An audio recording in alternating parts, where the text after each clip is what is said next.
Good evening. You're listening to Universal Truths with Mark Voltz here on WBHM Digital Broadcasting out of Birmingham, Alabama. Welcome to Universal Truths with Mark Fultz, coming to you from WBHM-DB in beautiful Birmingham, Alabama. And I'm coming to you from my cute little tiny house near Pensacola, Florida.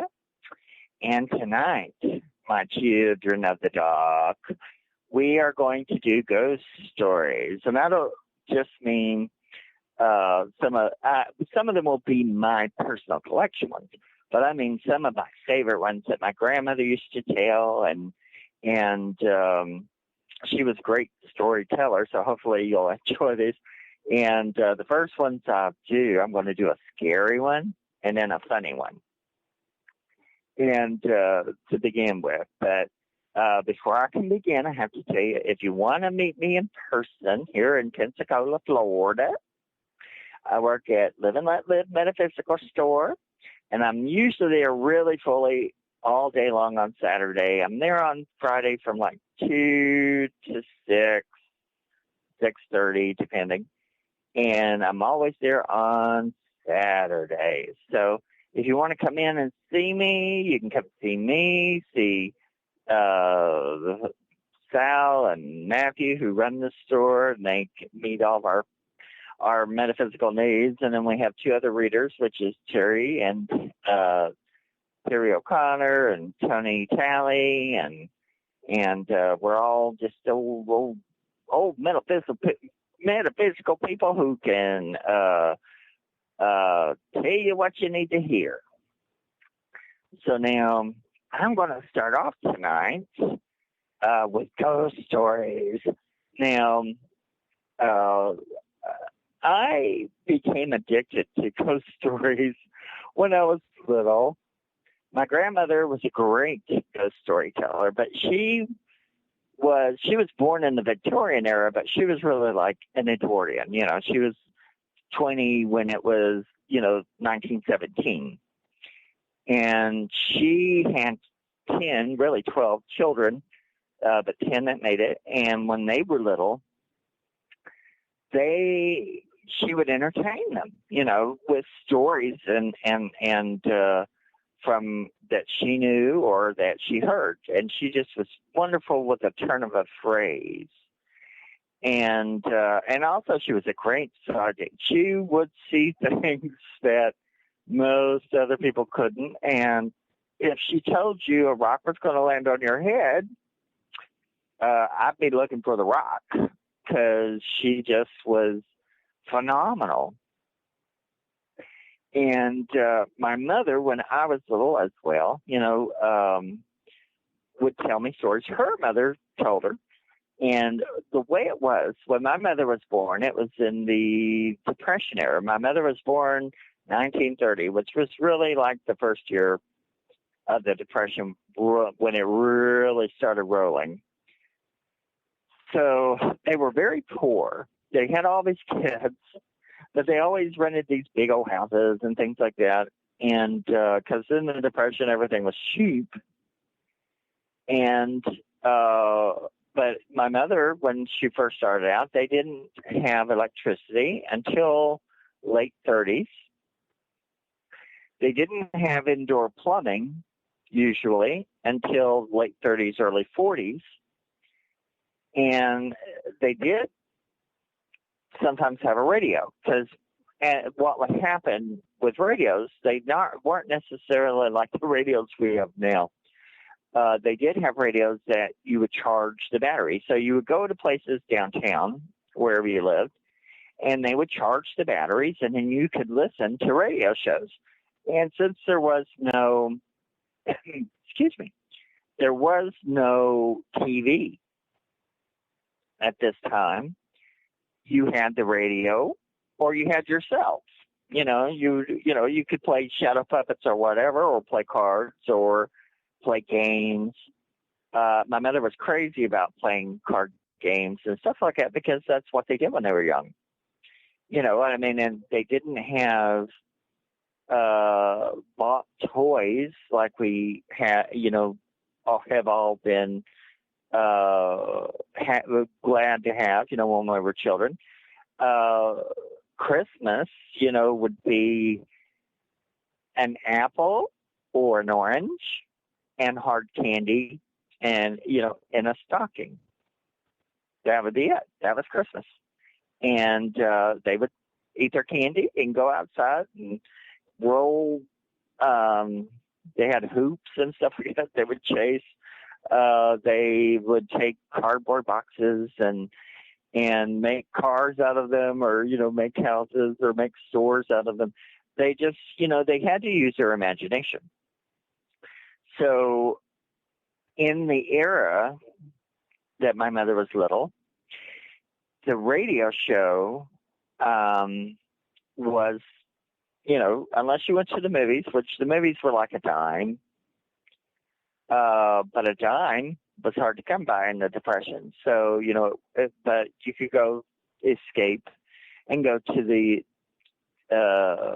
theater and, for a dime and see a whole movie or see a double feature, And in those days you could just sit and, sit 2 or 3 times and watch a movie. They didn't really throw you out. When I was a kid, they would do that. You could go in and you basically, once you paid, you could sit in there as long as you wanted. And that came over from in the 30s and 40s. My mother was, and father were born right when, sound movies were being made. And it was the entertainment of choice, if you could.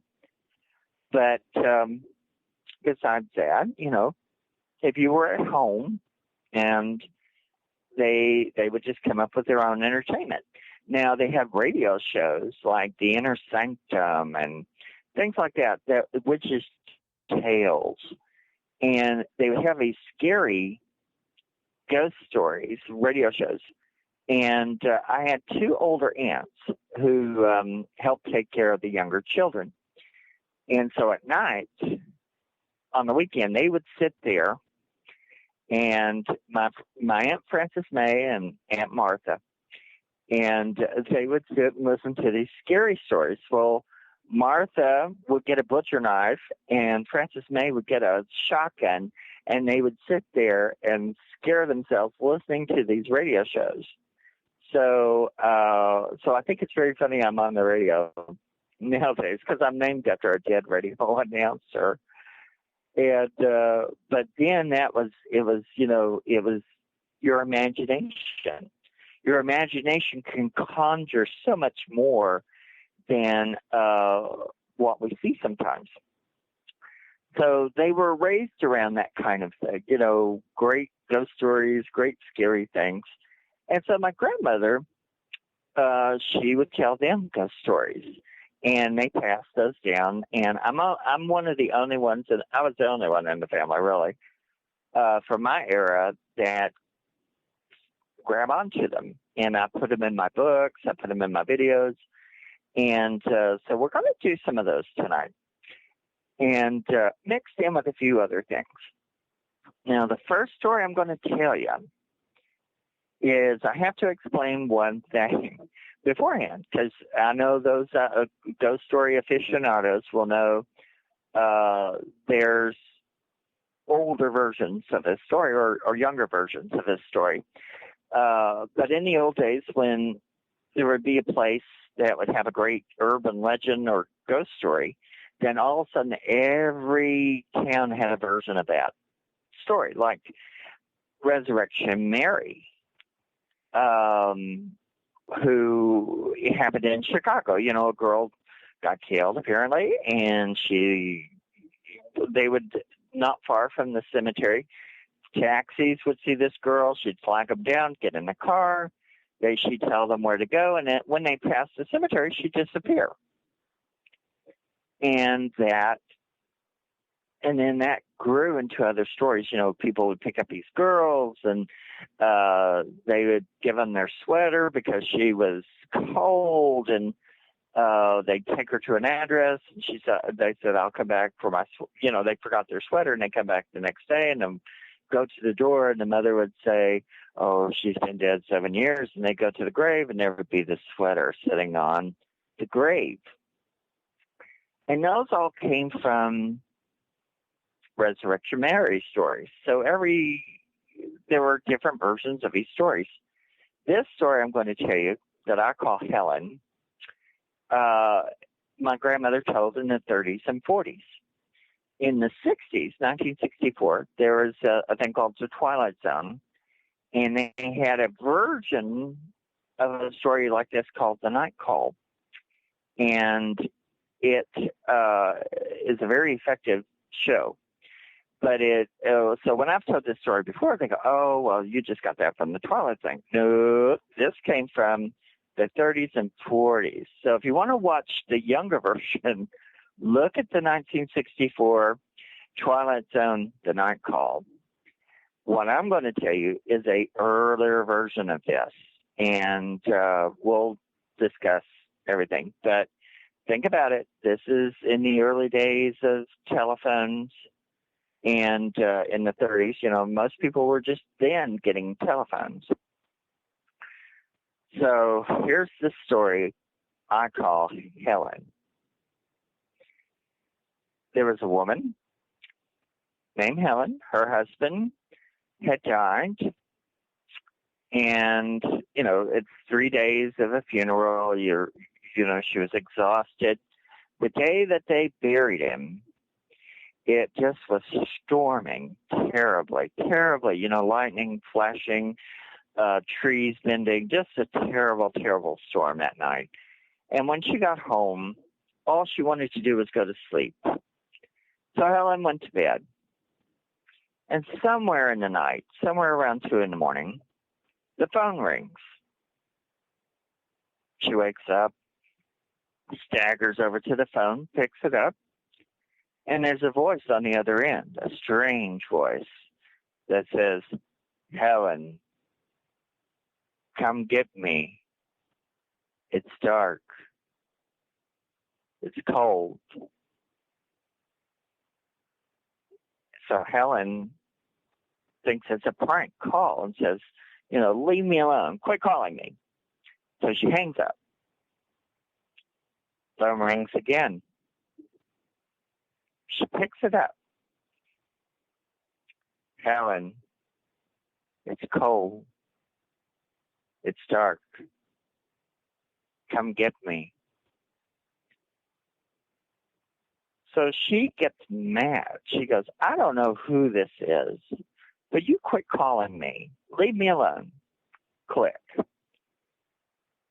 Phone rings again. Now she's really piping hot. And she picks it up. She's just going to, just really give it to them. And again, this really calm, strange voice is saying, "Helen, it's cold. It's dark. It's wet. I want to come home."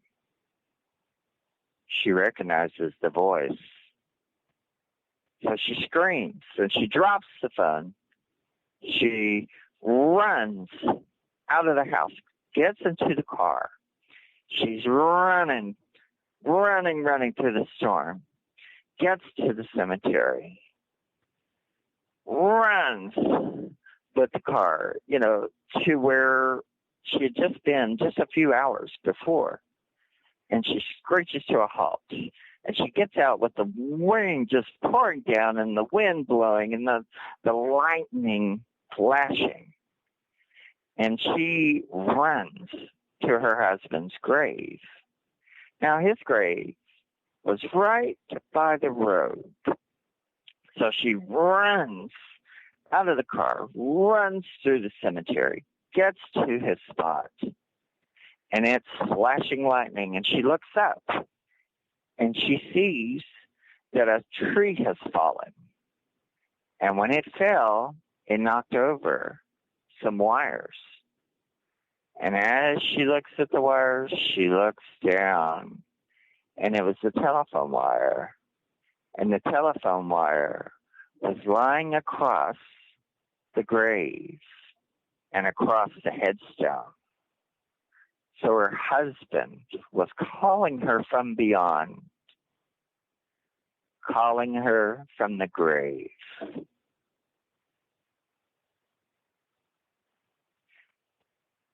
Now that is one of my favorite stories. It's very old, very simple, but when you tell it in the right way, it will give you the chills. Now, I started off with my favorite one, and but I need to tell you a funny one. So this is one that you can tell to adult and child alike, but listen very closely. It's called Bumpity Bump. There's a man who wanted to go to a Halloween party. It's a Halloween night. So he leaves his home, goes down the street, and he cuts through the cemetery to get to his friend's home. Well, he goes to the party, has a great time, but when he's ready to go home, it's real late at night. It's, very late, after midnight. So he's walking home, and he decides to cut back through the cemetery, even though it's dark. And he's not superstitious, so, he starts walking through the cemetery. And as he's walking, he hears a sound, bumpity bump, bumpity bump, bumpity bump. So he doesn't know what to do. He doesn't, he's afraid to look around. So he keeps walking, bumpity bump, bumpity bump, bumpity bump. He stops, freezes in his tracks, and he turns around. He looks up into the cemetery, and on the hill up above him, there's one of these old-fashioned coffins. The kind that are big at the top, and then they are very small at the bottom. An old wooden coffin. And it's moving. And when it moves, every step it takes, it goes bumpity bump, bumpity bump, bumpity bump. So he turns around and he starts to book. He starts to run. And as he's running, he hears bumpity bump, bumpity bump, bumpity bump. It's keeping up with him. It's picking up speed. Bumpity bump, bumpity bump, bumpity bump. So he runs to the cemetery. He gets out of the cemetery, turns left, goes down the block. Bumpity bump, bumpity bump, bumpity bump. And he gets in front of his house. And there's a long stairway upwards. So he's in front of his house, and he looks back to his right, bumpity bump, bumpity bump, bumpity bump. Here comes the coffin. So he runs, panicked. He's getting his keys out of his pocket. He's just panicking. He's trying to get the door open. He gets the door open, slams it shut, locks it, stands back, bumpity bump, bumpity bump, bumpity bump. Crash! The coffin comes through the door. He freaks. He runs up the stairs. He runs into his bathroom, and he locks the door, closes it. Bumpity bump, bumpity bump, bumpity bump. Crash! It comes through the door. So he starts panicking. He's grabbing all sorts of things, throwing them at this coffin, just anything he could reach. And then there's a medicine cabinet. He threw it open. He was throwing anything he could put his hands on, throwing it at the coffin. And he grabbed a bottle of cough syrup and threw it, and the coffin stopped.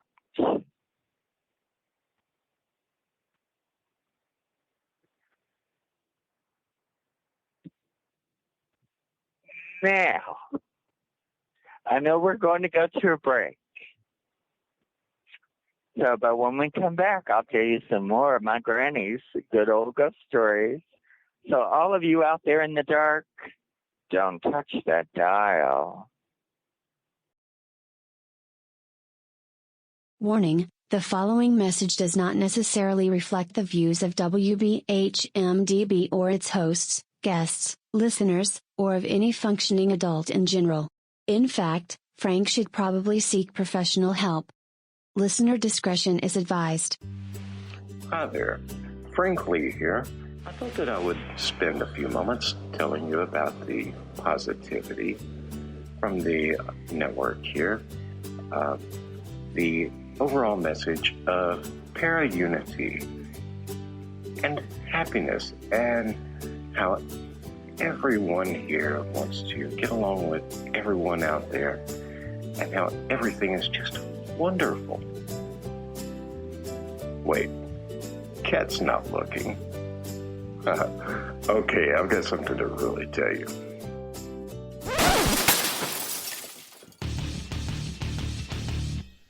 Okay, so I'm going to tell you what's really going on. Honestly, all that being nice and positive crap was kind of hurting my soul, as dark as it is. So, what's really happening? You see it all the time. Everybody and their brother out there has a paranormal team because they watch a couple of episodes of Ghost Hunters or some crap like that. So they go and they spend half their mortgage payment on tools and things that light up that they don't understand. And then the next logical step after buying matching black t-shirts and posing like 90s rappers for their Facebook page is to, of course, have their own podcast. Well, you know what? You're not going to find that crap here. What we have here at WBHM Digital Broadcasting is the best host, the best guest, bringing you real information. All of the hosts here on this network know their stuff. They are the people who have been out there doing the work, doing actual research. And no, by research, I don't mean binge watching some kind of cheesy TV show on Netflix. I mean reading books. I mean out in the field doing the legwork. And who are they interviewing on their shows? They're bringing you the people they have learned from.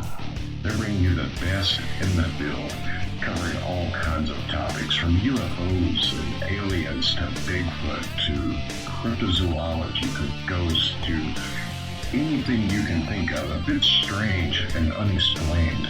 It is here, and you're going to get the best information here. So stay tuned to WBHM Digital Broadcasting. Don't go anywhere. Speaking of going somewhere, I've got to go before my mic gets cut.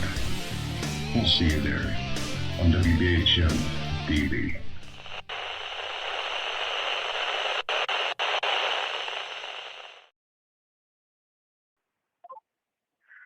Welcome back to Universal Truths with Mark Fultz.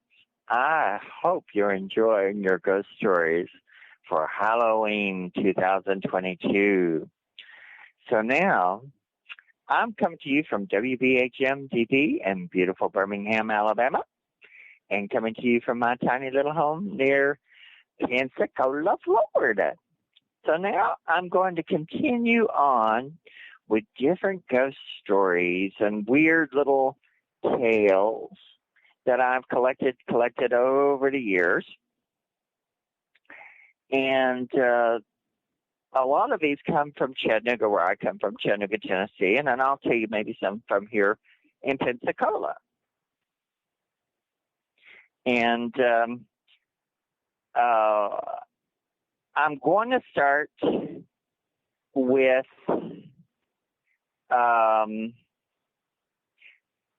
one named Liza. Now, this is a story that my grandmother gave me. I just remember it from some of her stuff. And in Chattanooga, I'll set the scene for you. Chattanooga was very old. I mean, during the Civil War, it's right on a river. In the Civil War, there was the Union soldiers came in and sieged downtown Chattanooga, and it had a lot of history from the Civil War on. And after the war, during, the rebuilding of the South, they began to build mansions and stuff down. And pretty much every town has a historic district where the rich people who started putting their stuff downtown. The poor people lived in the mountains, and the rich people lived downtown. And there was this hill called Cameron Hill. Now, nowadays, they cut that hill down twice since the 60s, which was just a cent and a half. But at one time in the 1880s on up until the 60s, it was covered in the most beautiful mansions. And there was actually a beautiful park. And when they started to have trolleys, they had a trolley that would take you up to the very top of the hill, which was huge. And there was a casino in the 1890s. So all of the rich people, they would go up the hill. And Chattanooga would flood a lot. So the rich people built on the hills to keep from getting wet. And the poor people lived where they drowned like rats. And but it was full of beautiful, beautiful, beautiful mansions, really. And in the early part of the 1900s, there was a beautiful mansion there. And there was a girl. Her parents were very rich, and her name was Liza. And she was well known down in Chattanooga. People knew her. The neighbors knew her. She was sweet. Her parents had her classically trained.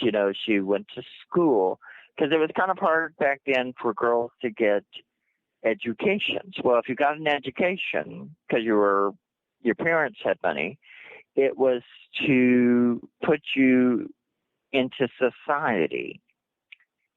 And so she was sent, to girls' school. She's taught the best manners and how to walk, how to dress, how to be a lady. And her parents really saw her as a bargaining chip, which we would have a hard time understanding that nowadays. But that back then, the thing of a woman, if you were a beautiful, young, rich woman, was your main goal in life was to get married. So she was dragging her feet on getting married, and her father decided he wanted to social climb a little bit more. He was rich, but he wanted to be richer. So he arranged a marriage, which people were doing back then still in this country. He arranged a marriage between a rich man that had iron companies. That was something in Chattanooga. There was iron companies and crate companies and things like that, but there was steel and iron. And she didn't like him. And the father kind of put it to her this way: we've invested in you. You're going to do what we tell you, or, because she was young, we'll throw you out on the street with nothing. And all she knew was being a kept little rich girl. And she didn't have street smarts. So she was going to have to marry this man that she just couldn't stand. So they moved towards, they set the date. They began to decorate the house. It was a beautiful mansion. And, they had flowers and greenery and amber candles and beeswax candles and roses everywhere. And she was getting more and more depressed. And they just ignored her. She was going to get married or else. And so she was a classically trained pianist. So they would hear her playing the piano. And her music, she was playing sad songs, and they got sadder as it went along. But they were telling her, get dressed, get ready, tomorrow it's happening. And so the day of her reception, she got up, she dressed herself in a beautiful gray gown. She fixed her hair extra carefully. She just took a lot of time making sure she looked beautiful. So that evening, when everyone was gathering for the reception dinner, she came to the top of the steps. Just breathtaking. And she had a glass with her. And she introduced herself and thanked the guest for coming. And she raised her glass and said, This is a toast to my father. And she drank what was in the glass. And then blood began to pour out of her mouth. She screamed and collapsed down the steps. She had drank acid, which was a very common way to kill yourself in the Victorian era. They took her to the hospital. She was dying. She wasn't going to make it. Her father at first was very, very upset, very, very broken. And then he got very mad because she had embarrassed him by doing this. She embarrassed him. So he got madder as she was growing closer to dying. And he said, you embarrassed me, for this. You embarrassed us. You embarrassed your family. When you die, you're not going to be buried in the family mausoleum. I'm going to bury you in the grave with the unwanteds. And I'm going to make sure there are no pictures of you. You are no longer part of this family. And 3 days later, she died. And so at first, the house, of course, was huge, cold, sad.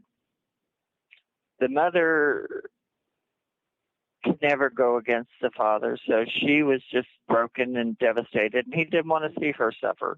He just told her to shut up, So she was suffering in quiet. But then, at night, they started to hear piano music. They began to hear the songs that Eliza used to play, but they were the very sad versions, the ones she was playing when she was depressed. And so the father said, I'll take care of this. And he got rid of the piano that was in Liza's room. That didn't stop the music. The music began again. And every night it would get a little bit louder, a little bit stronger, a little bit sadder. One night the mother was going by the room and heard the music and forgot herself because she was drinking a little. And she opened the door to tell Liza good night. And she opened the door and the music stopped. And she realized there wasn't anything there. So she began to drink a little more. And then a couple of weeks later, they found the mother laying at the bottom of the steps, just just stricken. And they got her to a couch and got her to speak. And she said she had been coming down the steps, and all of a sudden, Liza's phantom appeared and walked past her. And when she turned to look at her, Liza got to the top of the stairs, the landing, and turned around and looked at her, and her eyes were just white. No pupils, just white. And the mother basically had a stroke, and it took her a few weeks to die. But she died out of fear. So then after that, the father was in the house by himself, listening to the music, listening to his punishment, really. It was torturing him. So he sold the house. He had to get away from Liza. So he sold the house and left. Now, as it became later in the century, the Depression came. And when the Depression came, no one could afford these big houses. So all the rich people moved somewhere else or lost their money. A lot of the houses just fell into disrepair, and street people lived in them, or people who could rented them out as boarding houses. And at some time in the 30s, there was a lady who had 3 little girls. She was a widow, and she moved into the house. And it was huge. My grandparents used to rent huge houses like this. And, I've seen them rent 10,000 square foot houses for nothing, because that's what they were worth back then. They were just big houses. And they had moved in, they were getting comfortable, and her smallest girl, who was about 4 or 5, was sitting on the stairs talking to someone. So the mother asked her, said, "Who are you talking to?" And she goes, "My friend, but she's so sad, she's crying. Can I bring her a cookie?" And so the mother looked. She went up there to see, is there really a girl there, And there was no one. So she thought, well, she's got an invisible friend. And they were in a huge house. So, it was like a playground. So she just thought she had a little invisible friend. She'd hear her with her friend talking to her, having tea parties and talking to her on the steps, trying to make her feel better. And so it went on. She just thought it,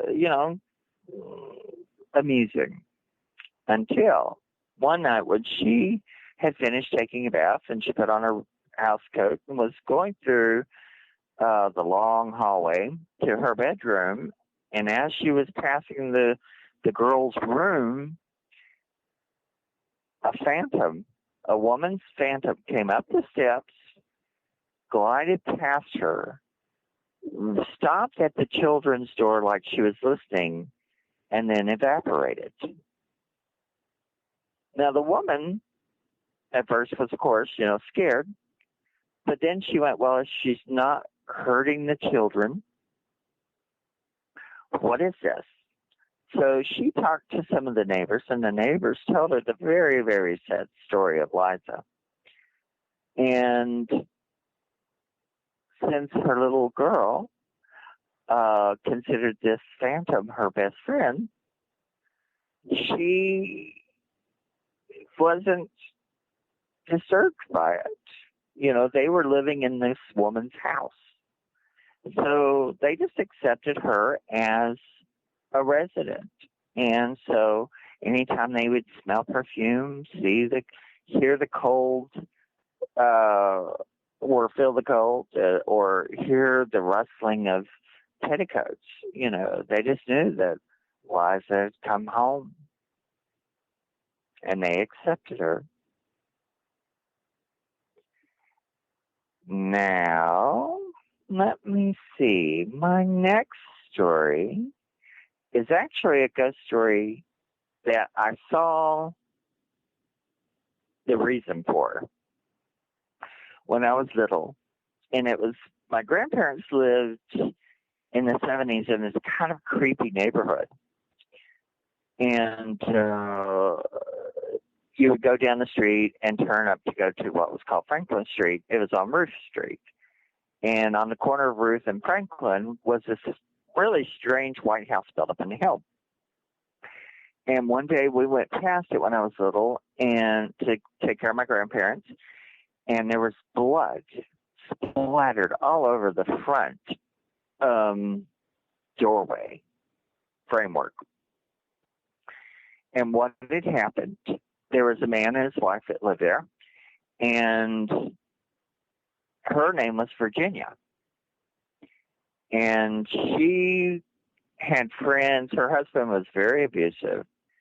And so she would, just to get away from him, he was a drunk, she'd get away from him. She'd go see her friends. And she had friends at the fire station. She had, she would go to, there was a bar she would go to, a nightclub. So she would do anything to stay away from him. And one night, the night before this had happened, back in the 70s, she had come home. The taxi driver dropped her off, and she walked up to the front door, and her husband met her with a shotgun, and he blew her head off on the front of the house.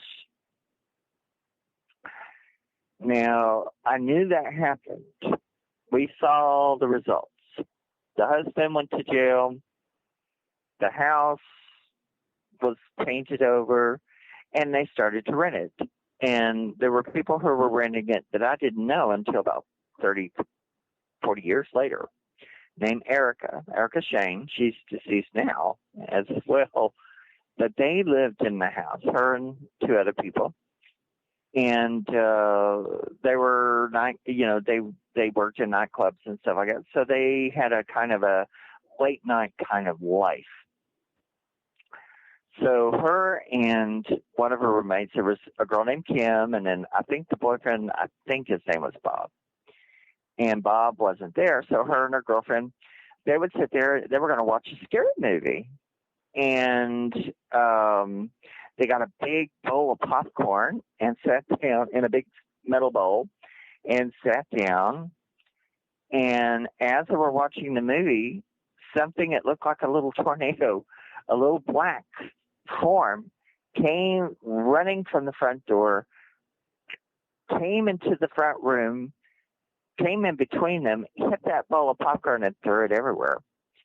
And so when Bob came home, like at 6 in the morning, they were still sitting on the porch. They wouldn't go in the house. Erica was teaching people to dance and things. She had a little studio in the house.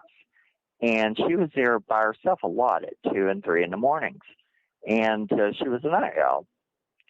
And she told me, at night you would hear someone walking on this gravel pathway, because it was all like gravel. And you'd hear someone walking up to the front door through the gravel. And you'd hear them step on the front porch. And so she would go to the front door, to see who it was. And as soon as there would be a knock on the door, the electricity in the house would stop. It would turn off each time. Happened for weeks. And so she would go to the door with a baseball bat. She would, she just got to where she couldn't stand there to be alone. So one night they caught a cab to take them home from the nightclub they worked at. And the guy, when he left them, he pulled up and he said, "Oh my God, that's Virginia's house." And he told them the story about the woman being killed. So they moved out the next day. And then a few years later, they tore that house down. Now they built a new one. So I have a feeling Virginia comes home every Saturday night. We have to go to a break. So we'll be back with more ghost stories. So all of you out there in the dark, don't touch that dial.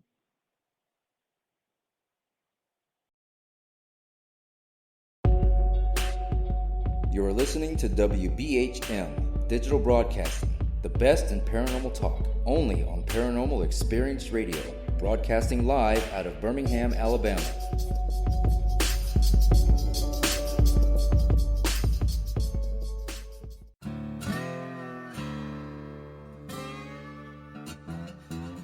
Oh, come on. I'm Southern, but... nope. That'll do. Hello, I am Kat Hobson, host of Paranormal Experience here on WBHM Digital Broadcasting out of Birmingham, Alabama. I enjoy having guests from all areas of the paranormal, from ghosts to ufology to cryptids and beyond. You'll find some of the best researchers in their fields bringing you some great information. Join me on Wednesday nights from 8 to 10 p. Eastern here on WBHM Digital Broadcasting. Since 1948, Fate magazine has brought you reports of the strange and unknown, all of them true. Fate Radio is carrying on that tradition, bringing you the unusual, macabre, strange, and bizarre. Join host Kat Hobson Sunday nights from 8 to 10 p.m. Eastern on WBHM Digital Broadcasting.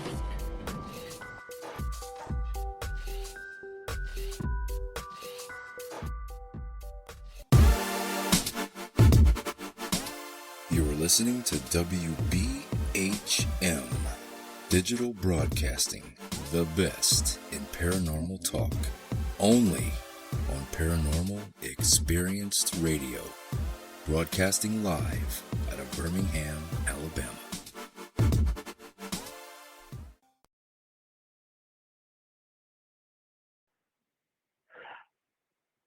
Welcome back to Universal Truths with Mark Foltz, coming to you from WBHM-DB in beautiful Birmingham, Alabama. And I'm talking to you from my cute, tiny little house, my cute, tiny little haunted house near Pensacola. I was actually talking to Kat a little earlier, Kat Hobson, because we've had a couple of ghosts here. And I have a ghost cat that, because the veil is thin in October, I guess, we see it more in October. And when I know it's active, it comes out from underneath the sink in the kitchen, and the doors will be open at 2 and 3 in the morning. And when you see the doors open, if you look into the little utility room, that's kind of the cat room where we feed them and all that stuff, you'll see this fluffy, like a Maine Coon, tabby-ish, huge, fluffy tail. You'll just see it go shoosh, and that cat will run under where the clothes are hanging or whatever, and just disappear. And I've seen it come out from under the sink, and one time I thought it was my cat because we have a Maine Coon. And I saw that fluffy tail, and I said, "What are you doing?" And when I talked to it, it just evaporated. So, and I didn't get to see the first part of it until a few months ago, and then I saw it. It's a pretty brown, tabby-ish, Maine Coon-looking kind of cat, huge fluffy tail. And last night I was going through my dining room, and it was in the corner, just going shoosh, and it just poofed up and disappeared. And sometimes it'll hop on my bed. I can feel a cat jump on my bed, and when I look, there's nobody there. So, it's not scary. It's kind of cool. I just talk to it when I see it, but when it sees me see it, then it runs like it's hiding. But its tail looks very excited, because our cats that have the fluffy tails, it's the same kind of thing. That when they're excited or they're interested, their tails are just fluffy, and they don't seem to mind the ghost cat. So we have that. And then when I moved in this house, it's a tiny house, really, seriously, 900 square feet, but it was built in the 40s. And when we first moved in, I love to move into, I always find haunted houses because, first of all, they're cheaper. And then it gives character to the house if it's haunted. So, and I'll let the ghosts kind of let me see if they're good or bad. If they're not so hot, they're going to go. I know how to take care of that. But when we first moved in, there was something happening. And I let it go, and I let it go. And then one night I was trying to go to sleep. I have insomnia, really bad sometimes. And I heard something, and I looked over to my left, and there was this guy standing there, just a dark shadow figure, basically. But he was mumbling, but he was twiddling his hands like he was nervous or something. And I thought, oh Lord. So I said, all right, I'll give you your chance, but if you give me any trouble, you're gone. So a couple of nights later, I kept waking up and, and sitting there twiddling its thumbs. And I was like, let me go to sleep. And it touched me. And when it touched me, it was like it was like a soft, it's like, when I was young, women, it was just past the era when people were wearing gloves all the time. And I remember these thick silk gloves that one of my aunts had. And it felt like loose silk gloves with bones in them. And he touched me. And I was like, out, out. So the next day, that spirit, I did my thing. I cleansed this house. I sealed this house. No more problems. So, and at this time of year, you're going to have more activity because of the veil being thin. And so if you have a ghost, like I said, sometimes if you're looking for a place, a haunted place will be probably $100 cheaper usually. And believe me, in a world where everyone is paying $1,200 and $900 rent, we're paying around, we're paying under the 800 mark. A lot more.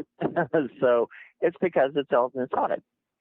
So don't ever stick your finger up or nose up at a haunted house. But if you have to get rid of the problem, it is doable. It just depends upon if you can handle getting scared a little bit. Now I'm going to tell another one of my grandmother's stories, which I loved when I was young. Now, when my grandmother got married to my grandfather was very spicy. He was a very spicy person. And he worked all over the country. He was a construction worker, a baseball player. He was really could do anything. So they moved from Chattanooga. They moved to Akron, Ohio, so he could do some construction working. And it was like in 1917, 1918, somewhere around there. They had several children by that time. And they were all toddlers, little kids. And so she had to be by herself with these kids. And they had moved into this house, and it had a long staircase that came up from the garage to the door. So she would be working, doing whatever, and she'd hear someone walking up the steps, and she thought it was my grandfather. His name was Francis. So she'd go, "Is that you, Francis?" And she'd go open the door, and there would be nobody there. And at night, a lot of times, he came in very late. So she would, lock the doors and stuff like that. And she would get up before he would, usually in the morning. And when she'd get up, they had locked the door. Well, when they get up, the door would be unlocked and open. And it started happening all the time. Every afternoon, she'd hear someone stomp up those stairs, and there'd be no one there.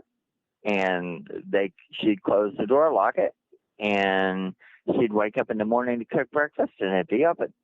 So my Pappy, he was Pappy and Granny.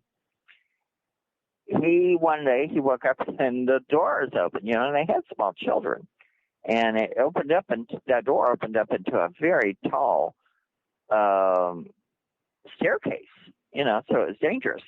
So he had a fit. He thought my grandmother had left it unlocked. So he was just going to bless her out. Well, she said, well, I have something to tell you. And she told him about the ghost. And my Pappy, he was a Mason. So people don't realize Masons, after third or third degree, they get into ritual and magic and really, their own magical Christian ritual stuff. And they are not unaccustomed to spirits. And he believed my grandmother, but his answer to it was, I'll show it. Because my mother was like that. It's like, you can tell me what to do. I'll show you. So he went out, he came back, and he got, because what they had was like a little latch, kind of a simple, you turn the knob and it locked the door. So he came back with a chain lock and what they call a thumb latch. And he put that on. So there was like 3 or 4 little locks on that door. And not only did he put the locks on it, he scooted a old wooden chair up under the handle. And he said, now let them open that. So they went to bed. And when they woke up, the chair was very nicely moved over to the side. The chain was undone from the inside. The chain was undone. The latch was undone, the thumb latch. The knob was turned, and the door was open. So they decided it was time to move. So they went to their landlady to talk about moving. And she listened to them, and she goes, all right, I'll let you do it. But she said, why? And they told her about the ghost problem. That it was unlocking the door, it was walking up, it was scaring her, it was, endangering their children by having the door open. And she said, I wonder what was wrong. She says, we can't keep people in there.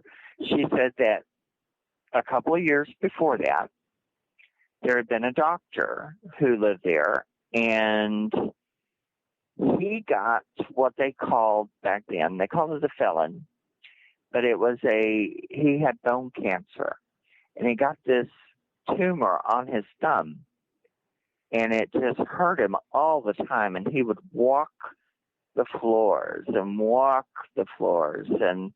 and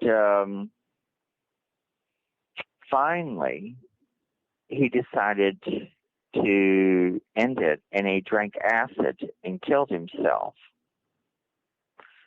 So that's who was haunting it. It was just the doctor making a house call.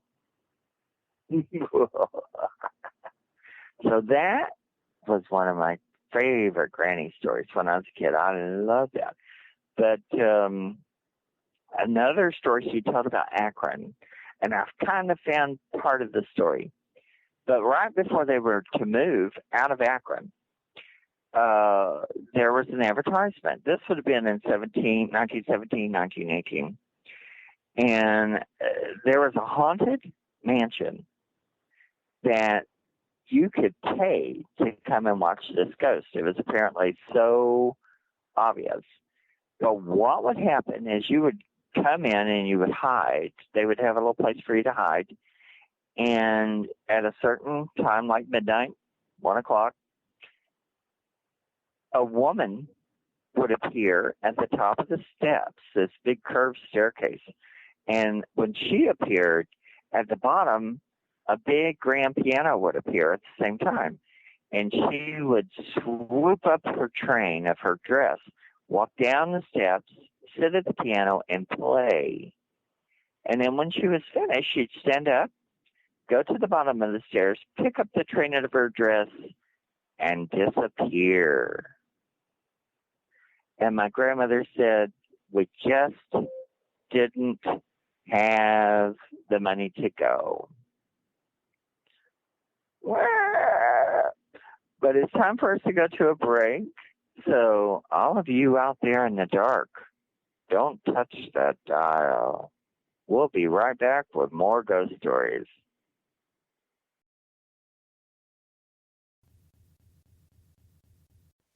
Live from NPR News in Washington, I'm Jack Speer. A Tennessee man has been sentenced to 7.5 years in prison for assaulting police during the attack on the U.S. Capitol. It is the second longest sentence so far, stemming from the January 6 riot, as NPR's Ryan Lucas explains. Albuquerque Head pleaded guilty in May to assaulting, resisting, or impeding law enforcement officers. On January 6th, Head was at the forefront of rioters trying to storm the Capitol, and during a fierce battle in a tunnel on the west side, Head wrapped his arm around the neck of D.C. police officer Michael Fanone and pulled him into the crowd while yelling, quote, "I got one." The mob then punched, beat, and tased the officer, who at one point lost consciousness. Fanone was one of more than 100 officers injured that day. U.S. District Court Judge Amy Berman Jackson said Head was responsible for, quote, "some of the darkest acts committed on one of our nation's darkest days," and sentenced him to 7.5 years behind bars. Ryan Lucas, NPR News, Washington. This year's influenza vaccine appears to be doing a good job of protecting people against the most severe complications of the flu. That's according to the Centers for Disease Control and Prevention. NPR's Rob Stein reports. The CDC says people who got their flu shots in Chile during that country's winter this year were about half as likely to end up in the hospital as those who weren't vaccinated. The same strain of flu virus that was dominant in Chile is also being detected in this country. That indicates the vaccines will be a good match here, too, and bodes well for the vaccines working well in the U.S. as well. Public health experts are worried this year could be a bad flu season and that the country could get hit by a triple-demic: the flu, another respiratory virus already straining some hospitals called RSV, and yet another possible winter COVID surge. Rob Stein, NPR News. New numbers from the Commerce Department are suggesting the nation's economy grew at a rapid clip in the past 3 months. But as NPR's Scott Horsley reports, details in the report are not all positive. The headline on the GDP report shows the U.S. economy grew at an annual rate of 2.6% in the third quarter, which would be a significant rebound after the economy appeared to shrink in the first 6 months of the year. Economists say the turnaround was exaggerated, though, by big swings in international trade. Domestic demand is growing at a much more modest pace. Consumer spending is still the biggest driver of the economy. Consumers spent a lot more on services in the third quarter, which was partially offset by a drop in spending on goods. Housing, which is another big component of GDP, fell sharply as rising interest rates put homes out of reach for many would-be buyers. Scott Horsley, NPR News, Washington. The European Central Bank has followed the course set by the U.S. Central Bank, announcing it's raising short-term interest rates by an aggressive 0.75 of a percentage point. The ECB matching a rate hike it made last month and joining the Fed in its efforts to aggressively seek to moderate inflation. The Dow closed up today. You're listening to NPR. A federal grand jury has indicted a former employee of Northeastern University in Boston for allegedly staging a fake explosion on campus there earlier this month. As NPR's Tovia Smith reports, the incident prompted a massive police response and the evacuation of several buildings. 45-year-old Jason Duhame worked at Northeastern University's Immersive Media Lab, where he said the explosion left him injured. Police, however, found no signs of explosives, debris, or damage to the note that Duhame said was inside the package. Prosecutors say Duhame wrote the note himself, threatening to send explosives if the lab didn't stop working on virtual reality projects that were supposedly happening there. Duhame has denied lying about the incident, according to authorities. He's facing up to 15 years for 3 counts of lying to federal agents and making false statements about explosives. Tovia Smith, NPR News, Boston. Residents of Hawaii's Big Island are gearing up for the possibility the world's largest active volcano may erupt, given a recent spike in earthquakes at the summit of Mauna Loa. Scientists don't expect the volcano to erupt imminently, but officials are also warning people lava could reach their homes in just a few hours if it does. Mauna Loa is the larger neighbor of the Kilauea volcano, which destroyed 700 homes in 2018 when it erupted.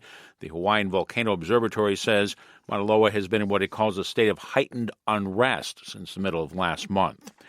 Crude oil futures prices continue to gain ground today on the heels of a rally yesterday. Oil up $1.17 a barrel, settled at $89.08 a barrel in New York. I'm Jack Speer, NPR News in Washington. If you've got questions, Shortwave has answers. Our daily science podcast is brimming with did you know that facts for your next trivia night. There are only about 6,000 or so species of mammals. Antimatter can't exist in the presence of matter. Memories get processed in the hippocampus. You'll find it all on Shortwave from NPR. Subscribe now. Welcome back to WBHM Digital Broadcasting out of Birmingham, Alabama. The time is 5 minutes after the hour. Welcome back to Universal Truths with Mark Fultz, and tonight it's ghost stories from my collection of warped and strange and unusual tales.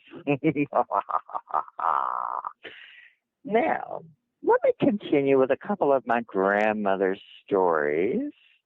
I remember one she told. It was in the days, I'll give a little background, because I'm 60, so I was born in the 60s.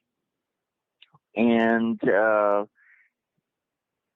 up until the late 1800s, now in the Civil War, they started getting, embalming started to become a thing because they had to embalm soldiers and stuff and try and preserve them, the ones that they could. And Abraham Lincoln, when he died, he was embalmed, and that really made it popular to the American public. They went, oh, well, way to preserve, because until then you didn't. If you died, they had to get you in the ground, usually between 36 to 48 hours, or, things kind of went wrong. You couldn't stand downwind, they had to get you in the ground quickly. Then when they began to do embalming, you could have a week to get ready, maybe 2 weeks if it's done really well. And, and when they started doing these things, they would go to the home. They would have the embalmer, the undertaker, would come to the house. They had a cooling table, and most of the people would prepare the bodies themselves. So you'd clear off the dining room table, put a blanket down, put the deceased on there, and then, if it was a man, the men would come and clean him up. If it was a woman, the women would do it. If it was a child, the women would usually handle that. So, and then the embalmer would come and do his job. And then later, and then you would have the funeral, the viewing, you'd have that at home, And Patsy Cline, up in the 1963, she wanted to be home, so they viewed her at home. Then they took her to the church to have the service, and that's what they would do. They'd come in, and the Victorian homes were built for that. It was built around some of that. You'd have the parlor, so you'd bring them in the parlor. Well, there was kind of like an understanding, a thing of where, so the spirits wouldn't know where to follow you. You wouldn't go out the door you came in. So they would have a little taking out door, either in the parlor, or you would bring them in the front, take them out the parlor door so that the spirits couldn't follow you. And actually in the 60s, my mother had a maid who worked with us, and she would never go out the same door she came in, because she felt like there would be, so that the spirits wouldn't be able to find her. So she'd come in one way and then she'd go out the other. And the Victorians would do that. So you would have them in the parlor. You'd come in the front door, leave by the parlor door. The taken out door is what they used to call it. And up until the 30s and 40s, a lot of people still didn't do embalming in the rural areas. It still just wasn't catching on until funeral homes really became a thing. When funeral homes began, then we quit doing them at home. I have been to funerals at homes, which it was nice, but it was a little weird because the woman, the sister of the guy, they took down her bed and put his casket where her bed was. And then afterwards, they just put the bed back and she went around her business. And I've been in a house that was haunted. One time I saw a ghost. I woke up and there was a casket in front of his bay window with this man with a bandage around his head holding a little child. And the guy was leaning on a crutch.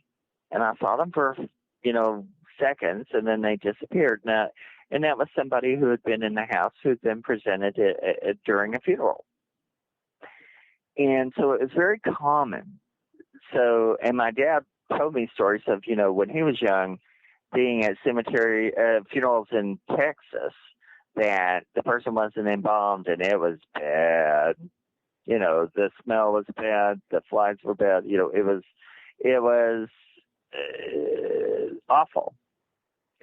So, so when embalming came in, it made it a whole different thing now, because now, we can go and visit. We can take days.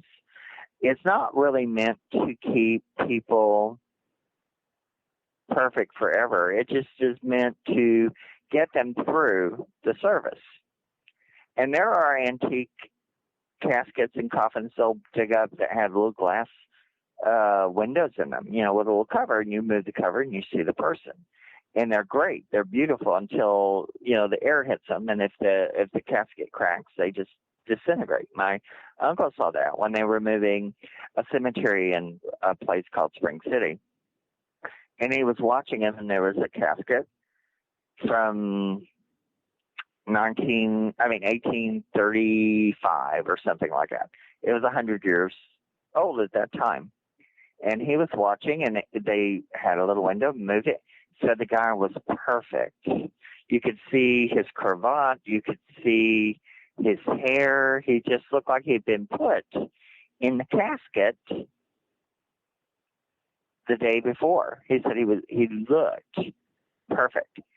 And then when they were pulling the casket out, the casket would begin to give because it had been in the ground for 100 years. They don't normally last that long, so it must have been made out of cypress or something. And it cracked. The air hit him, and he disintegrated like a cigarette ash. He just disappeared. And there was a story a couple of years ago in California. These people were digging for a pool, kind of like poltergeist, and they found a little girl's casket, like a 2-year-old's, and it was a beautiful glass casket top, and it had a little window, and they pushed the window over, and they took a picture of this girl. She still looked like she was blushing. She had a little rose with her. She was perfect. She was beautiful. And the minute they opened it to get DNA, she disintegrated and, began to disintegrate. But until then, she was still perfect. She'd been buried, in the 1880s. And that was just a couple of years ago. So, in the era before they started doing embalming, they had caskets that would try to keep the air out. They would fill them with alcohol. Actually, sometimes they had these metal ones called Fisk caskets, and they were shaped like a mummy. And you'd fill them with alcohol, whatever, and put the person in it, and they would stay viewable for a long time. And I had a relative who kept his wife in a glass casket. He was a funeral home owner, and he kept her for several years. And they said my grandmother said she was beautiful. She had died in 1902. And he kept her until the next girl who was going to be his wife said, "I think you need to bury her." So she got buried in a glass casket. So the story of embalming, which now in other countries, they're going back to, there are a lot of them that don't use embalming. And so we're having the same problem that this story is going to address. This one is from the 1890s. My grandmother remembered this. Said this lady and man, they had a little, about an 8-month-old baby. The baby died. So they buried the baby, within 24 hours. The mother just devastated. And she was trying to sleep. She was crying, couldn't sleep. And then finally she got to go to sleep. And when she went to sleep, she could hear the baby crying. And so she woke her husband up and she made him. He said, you're just imagining. She said she made him get up out of that bed. She wasn't taking no for an answer. She was like, I have to make sure that baby is not alive. And they went to the cemetery, and the caretaker who was there was understanding, and it was a baby grave. They didn't bury them very deeply. So the mother was just not going to take no for an answer. So they agreed. So this is back then. Now they would say, good luck. And the caretaker went, and the daddy and he dug up to the grave. And when they opened the lid, the baby was very much alive and was sleeping on his side, sucking his thumb, waiting for his mom to come to get him, because nothing is like a mother's love. He cried, she heard. And that baby lived to be an old man. And she followed her instincts. She went, she dug him up, and there you are. Now, my grandmother, Grady, she had a great uncle that, people would go catatonic sometimes, and she thought he was still alive. And he would look very dead. He was in people go into comas. But the reason she thought he was buried alive, because when they were shaving him, they cut him and he bled, which dead people don't do that. But they buried him anyway. They couldn't get him to wake up.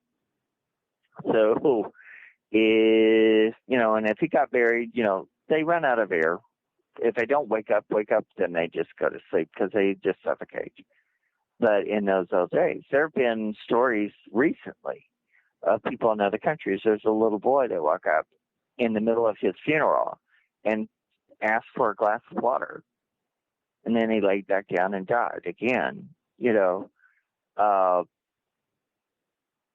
People are waking up in other countries, before funerals because they're not doing embalming. They're not able to tell if the person is actually gone. So, but I remember that story very heavily because the last story I'm going to tell tonight, it will be one from that same batch of stories like that.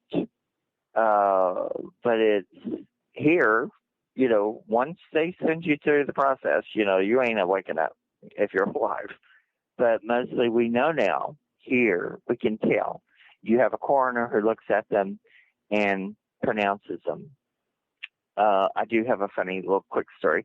Someone told me in the 70s, there were it was a medical school kind of situation, and they had a morgue, where you go in and you had the bodies to deal with. So they knew this one guy was going to come in, these two students. So one of them took a body off of the drawer. He got in the drawer, covered himself with a sheet, and they were going to scare this guy. So he comes in, he opens the drawer. The other one is hiding. And he opens the drawer. He's getting ready to start doing dissecting. And the body sits up and goes, and without thinking, he grabbed a hammer that was sitting on the door and whacked the guy in the head. And the body goes, and lays down, falls down. The guy put the hammer down, shook himself a little bit, and took off, and they didn't see him for a week. And the guy that had tried to pull the thing, he didn't try that again. He went to the hospital with a concussion. So, that kind of stuff that happens. But normally nowadays we don't worry about that subject. We are pretty easy to make sure if someone is ready or not. So now I think it's time for a break. And I'm going to tell you out there in the dark, don't touch that dial. We'll be right back with more ghost stories.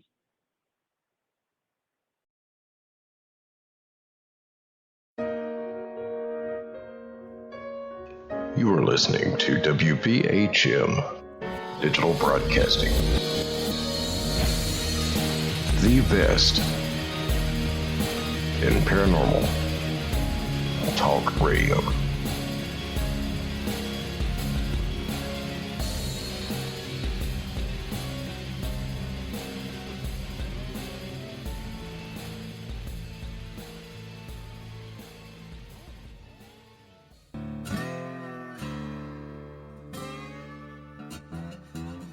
Oh, come on. I'm Southern, but... nope. That'll do. Hello. I am Kat Hobson, host of Paranormal Experience here on WBHM Digital Broadcasting out of Birmingham, Alabama. I enjoy having guests from all areas of the paranormal, from ghosts to ufology to cryptids and beyond. You'll find some of the best researchers in their fields bringing you some great information. Join me on Wednesday nights from 8 to 10 p. Eastern here on WBHM Digital Broadcasting.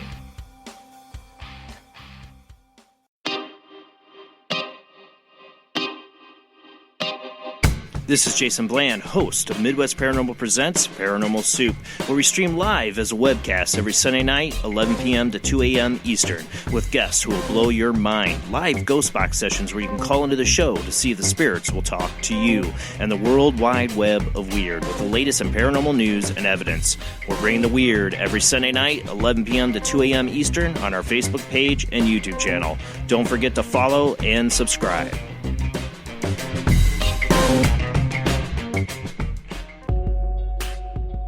You are listening to WBHM Digital Broadcasting, the best in paranormal talk, only on Paranormal Experience Radio, broadcasting live out of Birmingham, Alabama.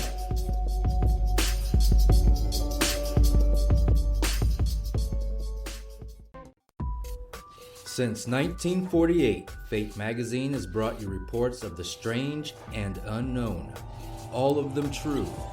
Fate Radio is carrying on that tradition, bringing you the unusual, macabre, strange, and bizarre. Join host Kat Hobson Sunday nights from 8 to 10 p.m. Eastern on WBHM Digital Broadcasting.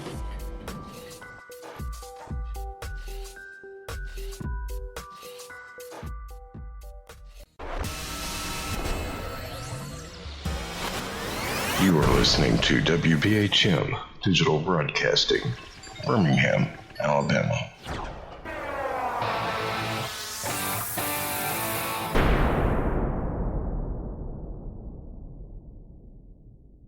Thank you for listening to WBHM Digital Broadcasting out of Birmingham, Alabama. The time is 23 minutes after the hour.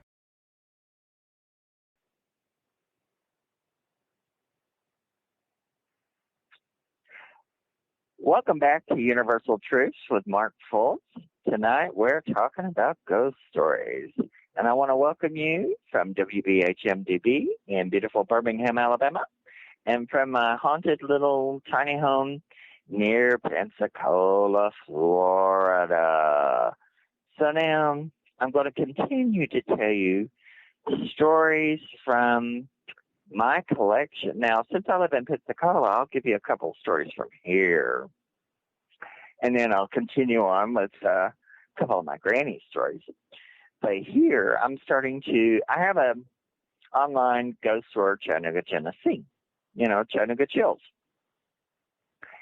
And I'm doing the same thing for Pensacola. So I'm working on that right now, actually. So my favorite story so far, because I have about 50 stories, really.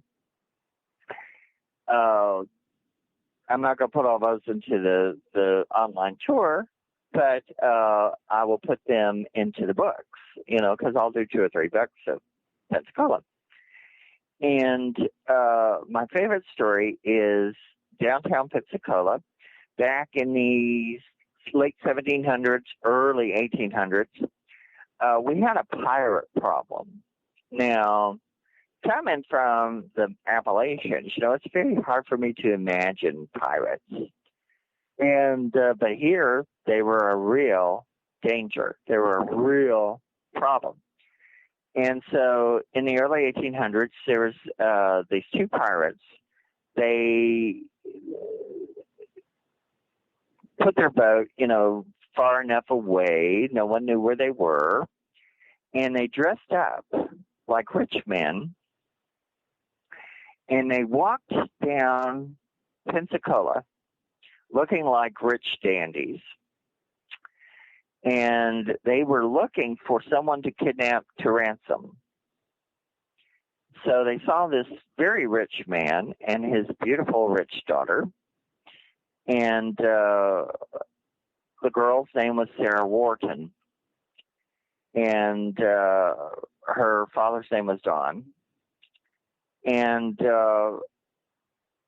they decided they were going to kidnap these people because they were obviously rich. So they approached them, and the father fought back, and they shot the father dead. And they grabbed a hold of Sarah and was going to drag her off, And she wasn't going along like a little shy violet. She was fighting.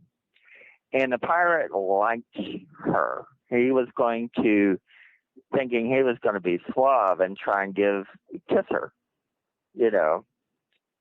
And she had a big diamond ring that she always wore.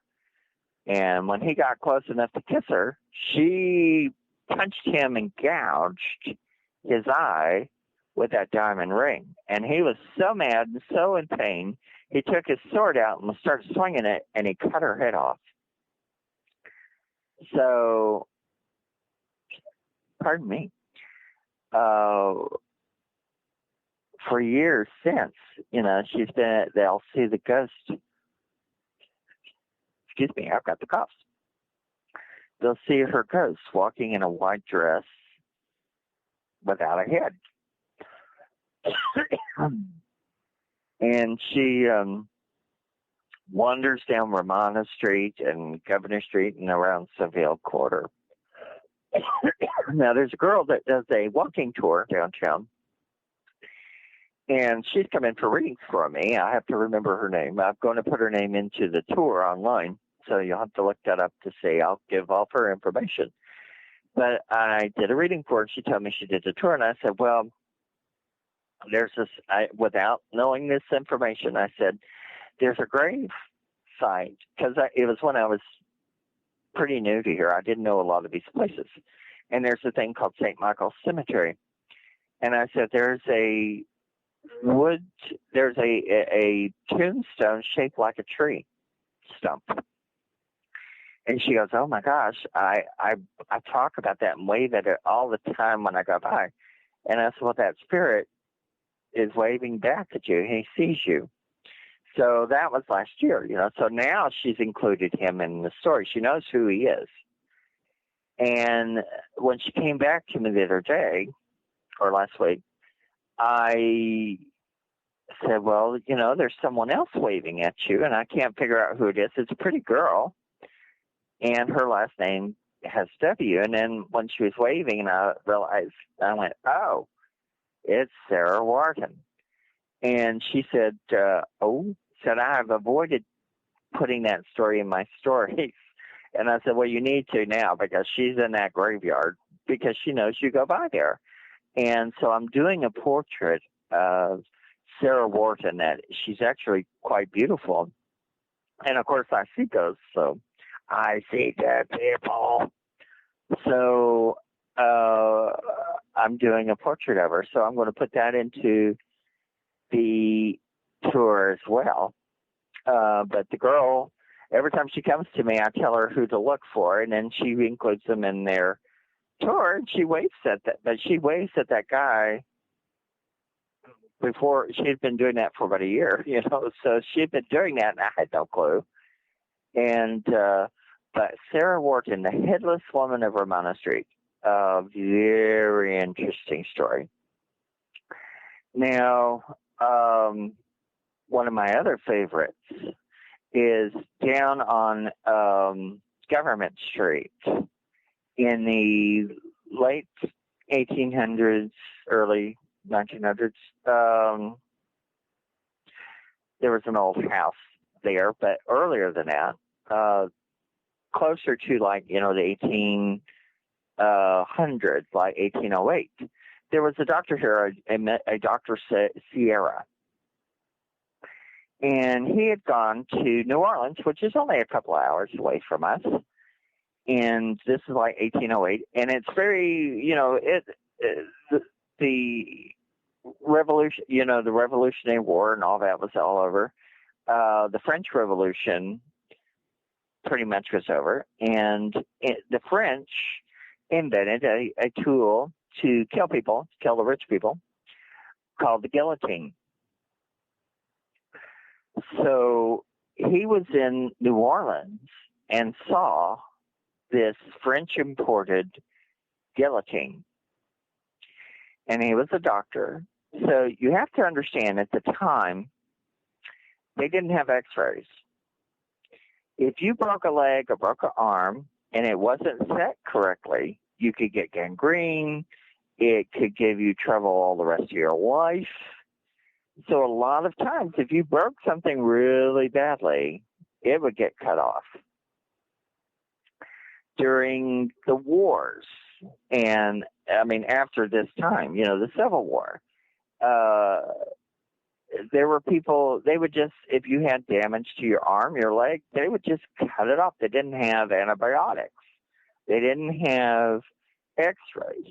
So if you really damaged yourself, you really ran the risk of losing the arm, losing the leg, losing the hand, whatever.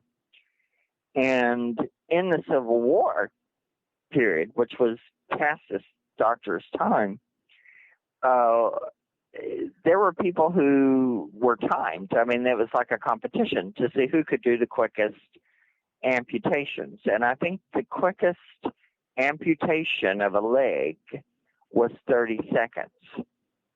And that was supposed to be pretty quick, except if you're the person that they're sawing for 30 seconds, they're sawing your leg and your bones, everything.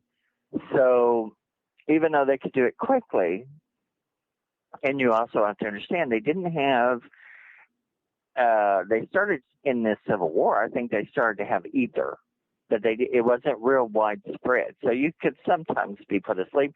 But the majority, about 80% of the things that happened in the Civil War, it was you bit a bullet and they cut your arm off, your leg off, or whatever, or sewed you up. And there was, people with their faces blown off and chests blown in and, bullet holes in their head. And it was just horrendous. So he thought it would be more humane to use the guillotine because, instead of 30 seconds, it would be like 2 seconds, So he bought the only guillotine in this country from France that came from the late 1700s to be part of his doctor's office. And he had this arched doorway, like a closet kind of thing. So what this man did, he had this,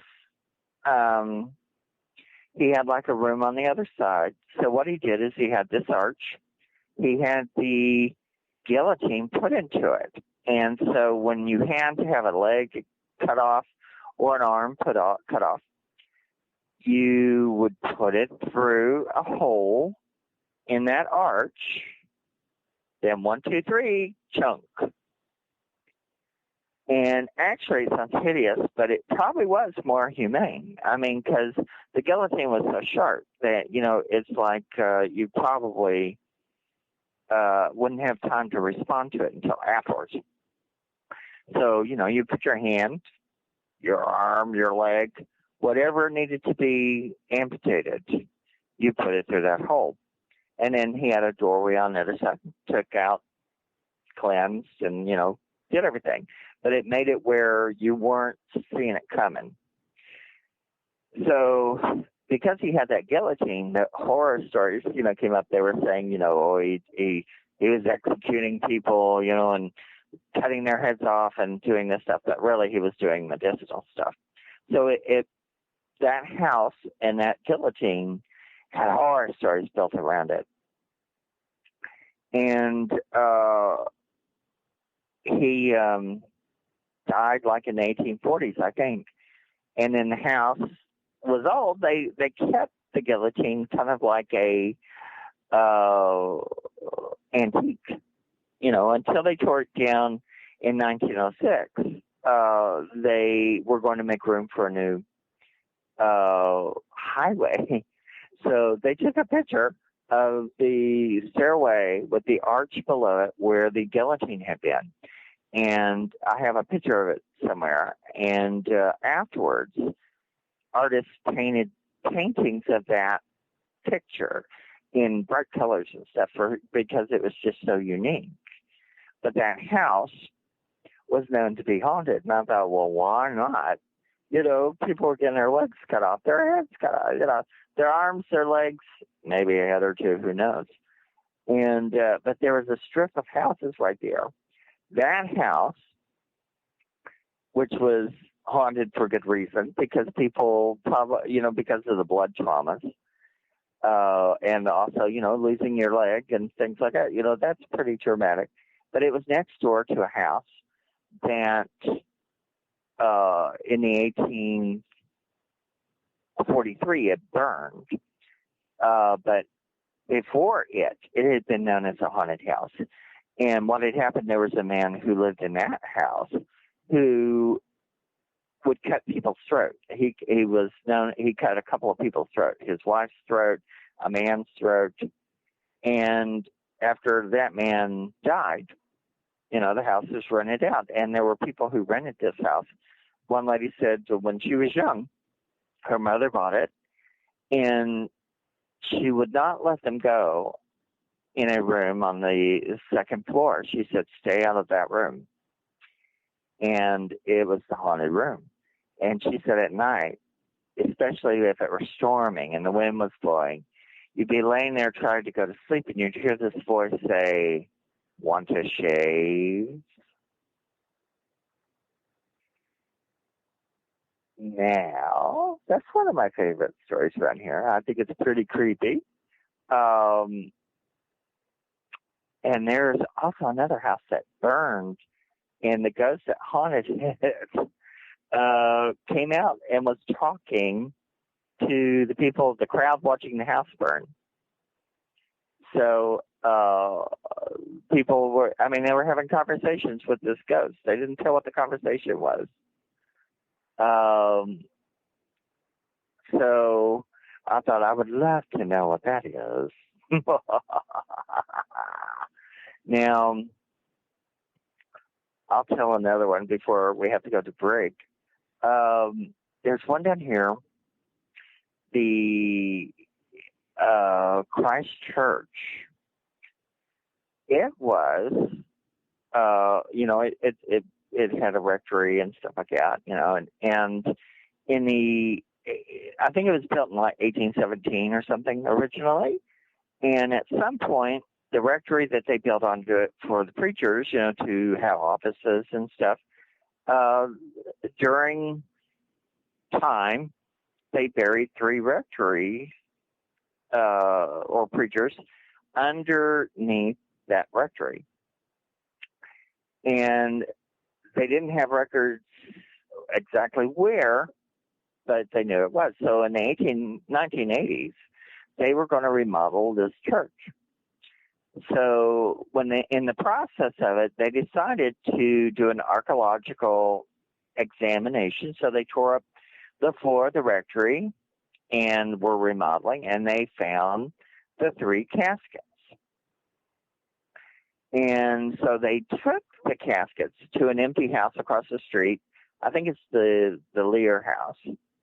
And so they stored any of the archaeological material in there, which, the caskets with the bones. Well, they were looking at the bones and stuff and arranging them, doing this. And they locked the door, the people who were in charge. And when they came back the next day, the house was completely locked, but all the caskets were moved around and all the bones were mixed up. So they knew there was something going on. So eventually, when they were ready to, they were able to send out the bodies, got the names. They knew who the priests were. They were all in their 30s.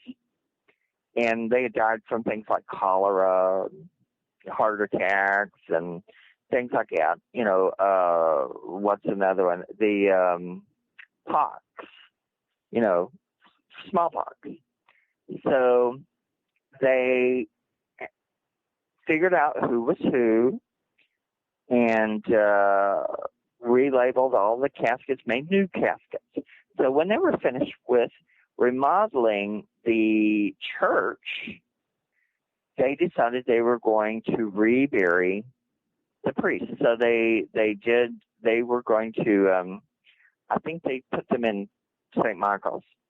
So they were going to rebury them in the cemetery that's attached, near the Christ Church to St. Michael's.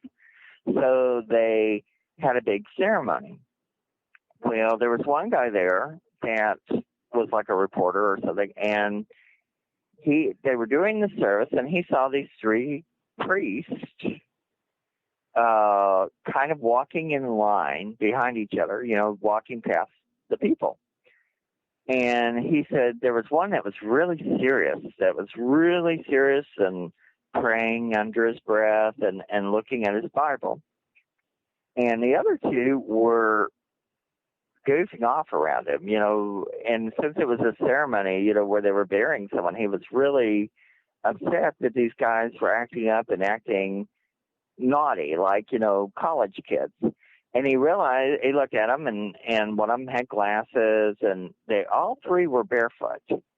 And the one that had the book, it had a big cross on it.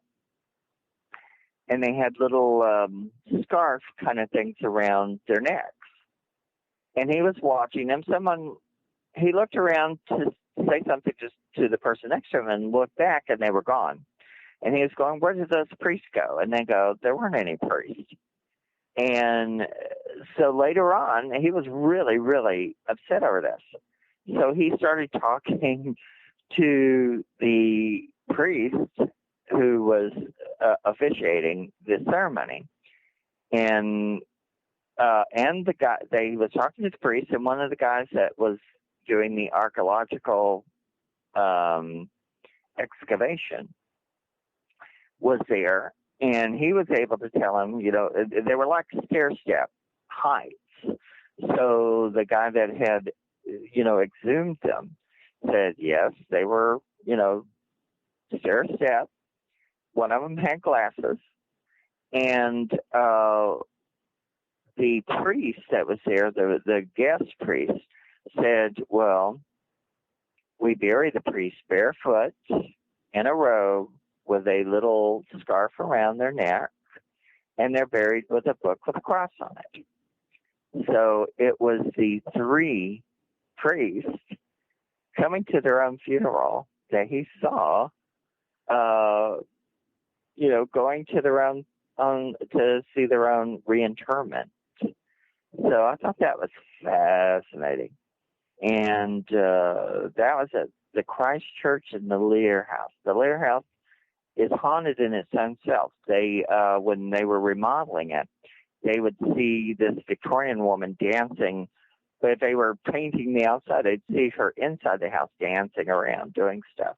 And they'd go in, to check and see, and she'd just be gone. So, very haunted houses, very, very interesting. Well, now, children of the corn, it is time for another break. So, all of you out there in that dark, don't touch that dial, and I'll be right back.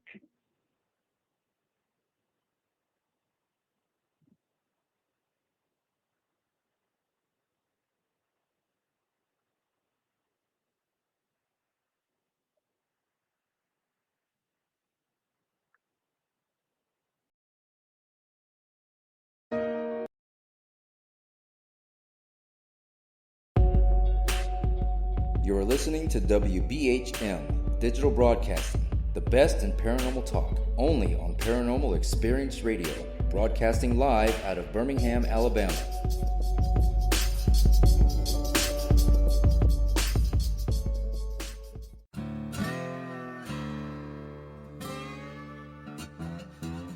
Oh, come on. I'm Southern, but... Nope. That'll do. Hello.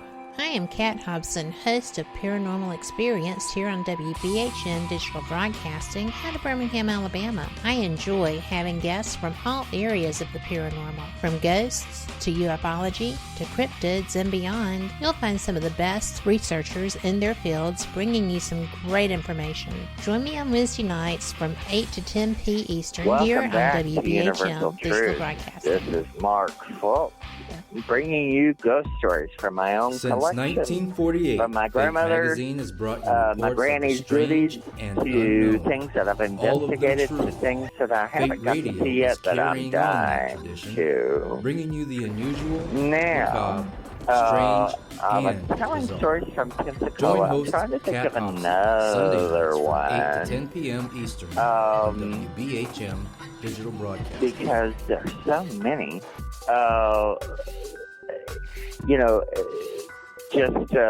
Because here there's so many places. It's so old. You're listening to it's a little older probably than St. Augustine. It's very old. And there was an older place here, but it got destroyed by a hurricane. So then St. Augustine, I think, became the next broadcasting oldest. live. So Birmingham, I'm Alabama. still investigating the ghosts here. So I'll give you a few more ghost stories from Chattanooga, Tennessee. One of the ones I loved was the Black Track Ghost. Now, in the 30s, where I came from, in the mountains, about 30, 40 minutes away from Chattanooga, Tennessee, there was a place called Saudi Daisy. And in Saudi Daisy, there were a lot of coal mining because, it would be hard for people to understand now that coal and wood were how you heated your house. And coal was very messy, but every town had coal.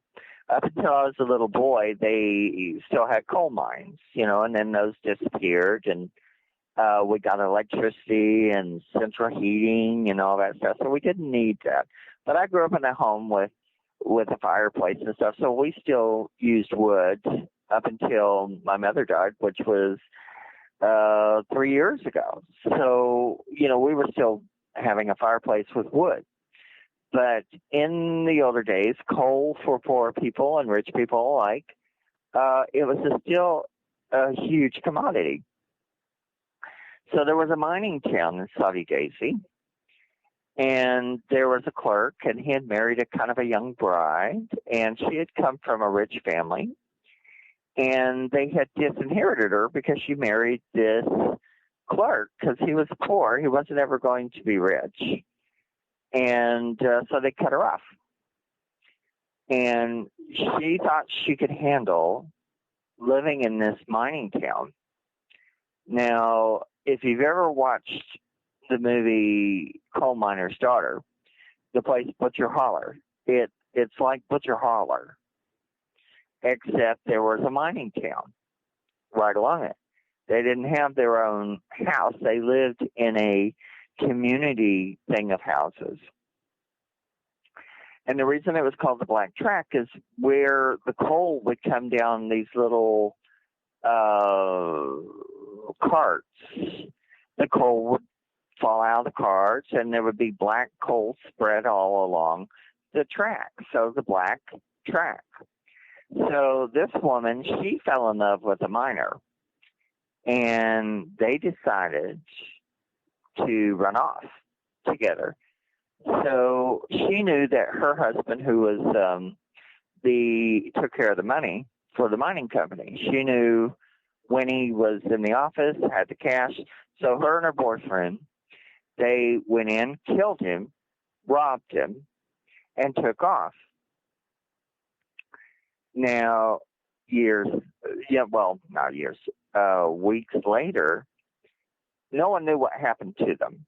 But weeks later, in a town not too far away, there was a real pretty girl who was found murdered, and they thought it was her. Well, it started happening.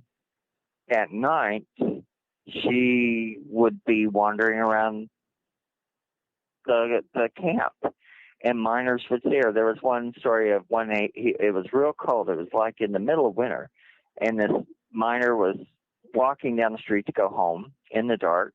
You could see his breath. And he said all of a sudden, this girl in a nightgown, skimpy nightgown with wet hair, comes walking right up to him, and he recognized her as the girl who'd killed her husband and taken off. And he said you could see his breath, but you couldn't see hers. And he was terrified, and he took off. And it got to be when you would see her, if she was in her white gown, she would go and stand outside people's homes. And if she did, that night, something bad would happen. Someone would die. So if they'd see her in her white gown, they knew, standing out someone's houses, they knew somebody was doomed. If she was wandering around in a blue dress or a gray dress, they knew she was just wandering. But if she came to your home, she was a death omen. And I knew someone, Phyllis Oldacre, when she was a little girl. She lived next to this lady that lived in a house that used to be an old hospital. And the ghost of the Black Truck Ghost would come and stand outside that window of that house. And the little girl who lived there would see her, and she'd tell her mother, and her mother would smack her, thinking she was lying. And what it was is that used to be the home of the doctor who was the father of the girl that became the Black Truck Ghost. So she would go home, stand outside that house, waiting to see her family and waiting to go home. So that's the Black Track. And also they had a weird story in the camp, and people were normal with it. There would be these bright, shining, phosphorescent eyes that would appear in people's homes, and they would see it. It wouldn't hurt anything. They just see it. And there was a story of a girl who, she had just married her husband, and they moved in with his mother, and the first night she's there, she woke up and these phosphorescent eyes were staring at her, and she screamed and panicked, and they're going, no, it won't hurt you. They just seemed to accept it. And I thought, not me. Now, we're coming up on our last stories. So I'm going to tell you one of my favorites, which is, again, going back to the days before embalming. There was a woman died. Her husband buried her. And there's a cemetery called Forest Hills. And so she was buried in Forest Hills in like 1880s, 1890s. And during this, the burial, the caretaker had noticed that she had a lot of jewelry on. And so, especially a very large ruby ring. And it was very common for people to bury their people with jewelry until about the Depression, because people would grave rob to, get that jewelry. So they quit having to bury people with jewelry. But when they could, they would. So he saw that jewelry, and he made plans. So later that night, after they buried her, the caretaker got a friend, and they came back, and they dug up her grave. Well, they opened the lid, saw the ring, and he tried pulling the ring off. Well, the ring wasn't going to come off. So he got a little pliers or little cutters, and he was going to cut her finger off. And he started cutting her finger off, and she sat up and said, "What do you think you're doing?" And the guy screamed and took off. And here's the woman. She's sitting in the grave, and it had woke her up out of a coma. And so she's sitting there. She's going, "Why am I in a grave?" And she climbed out of the grave. She lived about 3 miles away. So she walked home in the dark, and she was knocking on the door and the windows, trying to get her husband to let her in. He wouldn't let her in because he's like, "I just buried you. You're dead." And so it took an hour or so for him to let her in. And when they had the doctor come over, the doctor said, she'd been in a coma. So actually, the grave robbers had saved her life. So my grandmother said they had put an ad in the paper that was looking for the reward, no questions asked, for the grave robbers, for saving her life.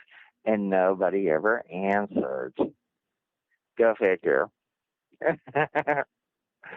So now, I have enjoyed sharing my ghost stories with you. I hope you've had a hoot, because we're coming into, of course, Halloween. And Halloween we celebrate on the 31st, but Samhain, Day of the Dead, basically, is November 1st. So I have a few days to party and celebrate. I always leave a plate out for the people I've known that have died, and celebrate their death. And so I have a sit down, cram my face full of candy, and watch a horror movie. And I'm going to watch a blob movie or something. I'll watch an alien. I'll watch anything that's scary. And I'm going to have a good time. So I hope that you are going to have a good Halloween. And I hope that you're going to have all the fun you can get. And remember the dead. Remember to give them respect. And leave them a little offering. Doesn't hurt anybody. Now, again, anyone that wants to see me in person, remember, I live in Pensacola, Florida. I work at Live and Let Live Metaphysical Store, 4622 Softlyfield Road. And if you want to see me, call in 24 hours beforehand, and they'll let me know, and I'll come in and try and be there to see you. Or if you just want to drop by, I can be there, or the other people will be there. Tony and Terry and Matthew and Sal and we have a little girl, Alea. She's starting to come in sometimes. So you can find, if you're into spooky stuff, it's the place to go. And if you have spooks, we are the people to come to figure out how to get rid of your spooks. And if you need a spook, we might can load you up with that too. So, but come in, see what we've got. I mean, they've gotten some really freaky stuff in lately. So it's the season for giving. So I want to thank all of you who listened to me. Thank you so much for your time. I hope you had fun. I had fun telling these stories. I have fun writing my book. So stay tuned. You know, at some time here very soon, I'll have another ghost tour online for Pensacola. If you want to see my Chattanooga Chills, look up Mark Fultz, Fults, Chattanooga Chills on YouTube, or just look up my website and it'll have that tour. It's actually like 2.5 hours of just solid ghost stories, investigated and recorded, and I think it's a lot of fun. So all of you out there in the dark, happy Halloween. See you next week, my darlings.